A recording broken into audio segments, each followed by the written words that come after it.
Welcome inside the State Champs studios for another edition of State Champs at the State Finals. I'm Jonathon Kidd, along with our State Champs cross-country analyst and Milford cross-country coach, Brian Salyers. Brian, welcome back. Thank you. Always a pleasure to be here. All right, we're going to be recapping the recent Lower Peninsula cross-country state finals. This program is presented by Lawrence Technological University. You can recruit yourself at ltuathletics.com. All right, Brian, let's go to the Michigan International Speedway, and we start in Division 4.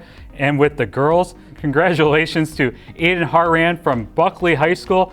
She finished second a year ago at States, and she won this year by 15 seconds. Well, if you go further back, she was fifth as a freshman, so 5.21. Great ascent for a runner and building on those experiences year after year.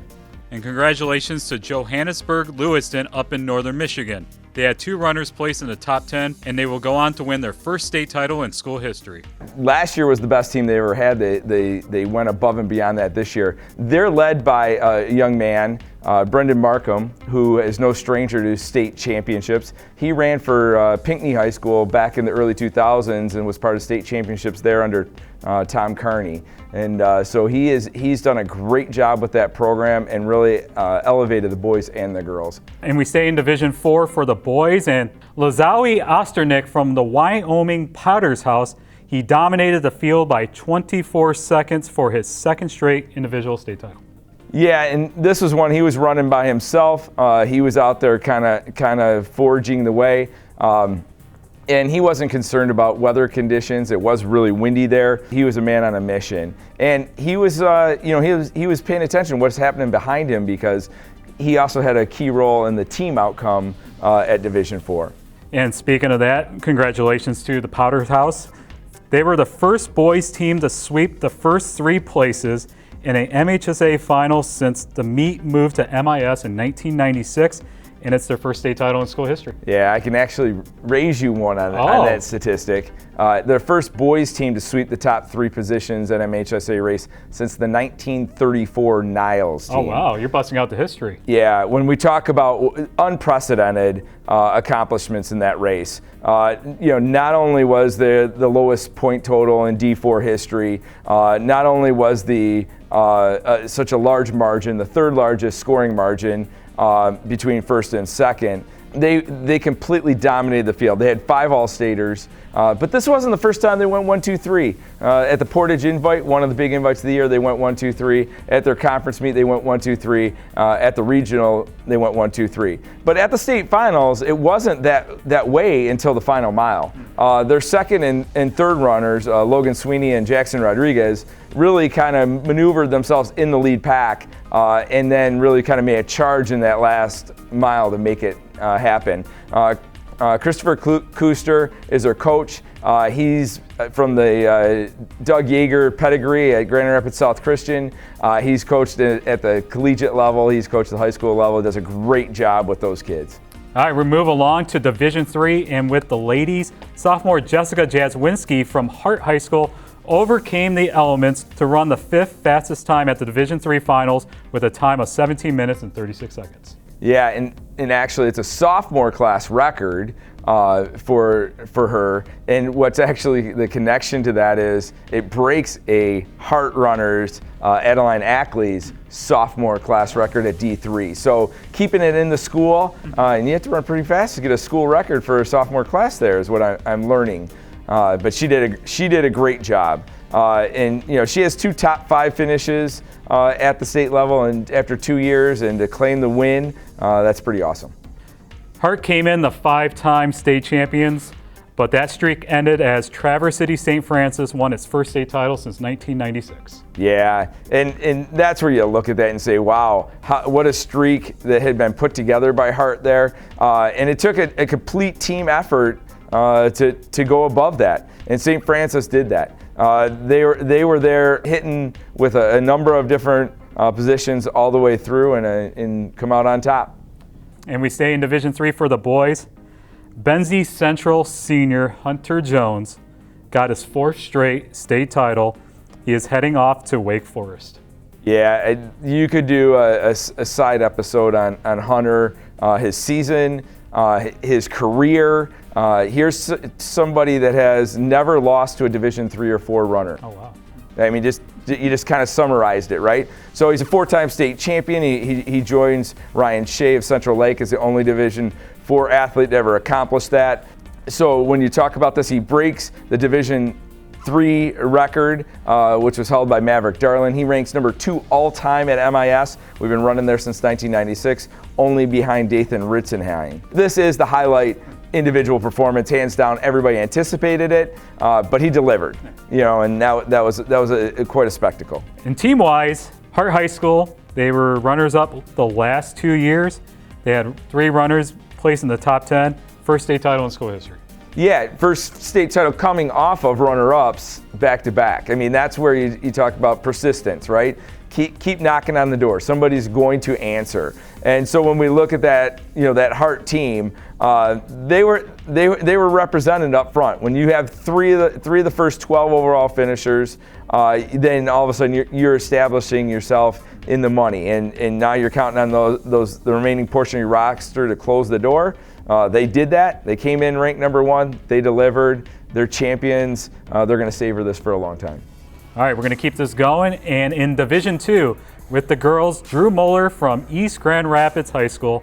After finishing 5th the last 2 years, she will cross the line first to win by 9 seconds for her first cross-country state title. Yeah, well, when you talk about a lot of these kids, when they win the state championship, you're talking about, well, they've been undefeated this season, they've been doing all those things. She runs an incredibly competitive conference, and this is one of those things where you talk about Racing Grand Rapids Christian Jr. Natalie Van Otteren, who's won a number of those different events. This is the OK White conference. This is the OK White, the OK White on that west side of the state. So, we have here, Drew didn't win 2 of the jamborees she had this year. But final 1,000 meters or so of the course, she was running with people she was familiar with. She was running with people that she knew were talented and driven like her, and she made an asserted effort to take charge of the race. And she did that and never looked back and closed it out. So, to the brave go to the victors is really one of those lessons to be learned here. And congratulations to Otsego High School, first state title since 2016. 3 runners finished in the top 10, including Emma Hoffman, who came in runner-up. Yeah, and Otsego put together a staunch lineup there, and the battle between Otsego and East Grand Rapids, you're talking 2 teams broke 100. When you get into that point totals, what puts you in contention? Usually, if you're under 100, I don't want to say you're a guaranteed winner, but it's pretty uncommon for somebody to score under 100 and not win. So the 2 teams had a combined 7 of the first 15 finishers in the race. You know what I mean? So you're bringing together 27 representatives of 140 schools across that division, and 2 teams take 7 of the first 15 spots. Highly competitive, a close race, could have won either way. Congratulations to Steve Long and the Otsego Bulldogs. They earned it, and that was a hard-fought victory. Staying in Division II with the boys, Chelsea Junior Connell Alford dominated the field at the finals, winning by 25 seconds. Chelsea as a team finished runner-up. Yeah, and when you talk about competition breeding success, Chelsea competes in the SEC White. And earlier we referenced the OK White on the west side with the Division II girls. This is important because last year he competed with the likes of Caleb Drema from rival Pinckney, who won the state title, competes in that division. This year he competed against Pinckney and Adrian and his teammates from Chelsea, 3 teams that finished in the top 4. You're talking about somebody that has learned the ropes through competition, and he did not look back from the start. Again, an aggressive strategy, went to the front early, challenged anybody to match his intensity, and nobody could, and he's champ. And team-wise, East Grand Rapids, 5 runners placed in the top 40, first state title in school history. Yeah, first state title for the boys. They've had a long history in the girls' side. Good to see the boys jump in there. And again, this race, we talked about how close the 2 teams were on the girls' side. This race had 3 teams within 11 points. When you get to the stage of the race where bodies are finishing 3 people per second, 11 points is a blink of an eye. Congratulations to Coach Collette and the Pioneers. They earned a hard-fought victory. We know Chelsea and Pinckney are outstanding programs, and they made them earn it for sure. And we finish up in Division I in the girls. Helen Sachs of Holland, West Ottawa, went out in front, and she didn't look back as the sophomore claimed the individual state title. Yeah, and again, here's somebody that went from last year being 5th place as a freshman, and then coming back and with a real purpose. And she was driven by her team. I mean, her team has been in the mix the last couple of years. Last year, she was part of that. Came up short to Ann Arbor Pioneer. Now all of a sudden, they're going for it, and that has a tremendous effect on the individual race as well. And as for the rest of West Ottawa, 4 other runners placed in the top 40 for its first state title in school history. Yeah, I mean, they ended up with 5 in the top 50, 75-point margin. Everybody kind of forecasted this as a 2-team race, and they made it a 1-team race. And congratulations to Coach Barnes and staff. Tremendous job all season long. And I also want to, you point out like the Olsen girl that runs for them as well as Helen. She's a 4-time top 10 finisher. You know what I mean? Like that team victory was earned not just by somebody getting the number 1 stick. You've got to have those people that are there, and she helped that team rise from the middle of the top 10 to the top of the top 10 to move to the crown. So great team accomplishment. We had a fantastic finish in the Division I boys race. Benny Anderson of Grand Rapids Ottawa Hills and Seth Norder of Grand Haven, they battled for the individual title. Anderson edges Norder by 1 second for the individual crown. Yeah, and when we look at this race, these are 2 guys that are familiar with each other, both from the west side of the state, both been dominating their competition for the most of the year, but even last year they finished 1 place apart, 1 second apart behind Riley Ho of Heartland. This race was not a traditional race for those cross-country enthusiasts. The wind was blustery.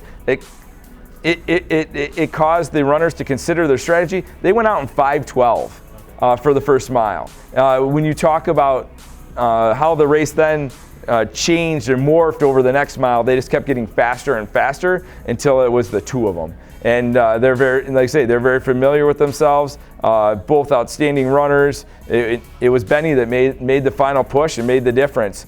Sometimes you say he's a senior that kind of willed himself to first place.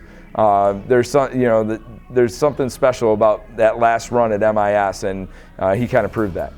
As for the team, Northville, first state title in school history. They had 4 placed in the top 40. Yeah, and they had 3 All-Staters. And they were led by Brendan Herger, and he's been, again, one of those guys that's been competing individually. He ended up finishing 3rd overall, but it was the guys behind him that closed that gap that really made the difference. They're a team that ran the table. They were ranked number 1 coming in. They were the one everybody was aiming for, and I mean that from the start of the season. They backed it up by winning at Spartan and Portage. Coach Dalton and his staff did a great job having those kids prepared for the finals, and they lived up to the hype. Congratulations. As we wrap it up here on State Champs at the state finals, Brian, I just want to ask you quickly, it seemed like the west side of the state dominated the finals from Division I to Division IV. Well, I think the sport of cross country is growing, and you're seeing that it has the ability to surface anywhere that somebody's willing to kind of put a program together to bring kids in and teach and love and do all those things that foster great running. And the west side was very prominent from Division IV through Division I.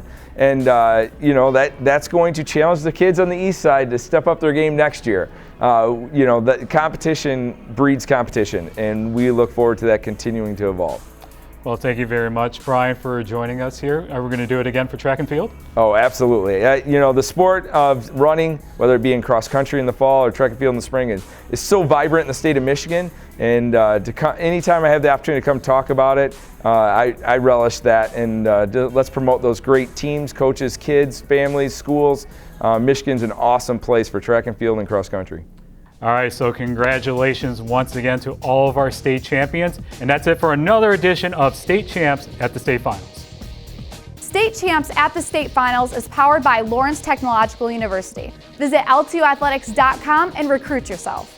Also brought to you by the Michigan High School Athletic Association, promoting the value and values of educational athletics. The Michigan Army National Guard, a proud sponsor of the MHSAA. The Detroit Medical Center's Physical Therapy and Sports Medicine Pros. Visit dmc.org/gamechangers. U.S. Navy Recruiting. Call 313-315-2560 and talk to a local officer to find out how the Navy can take you anywhere from the sea to the stars.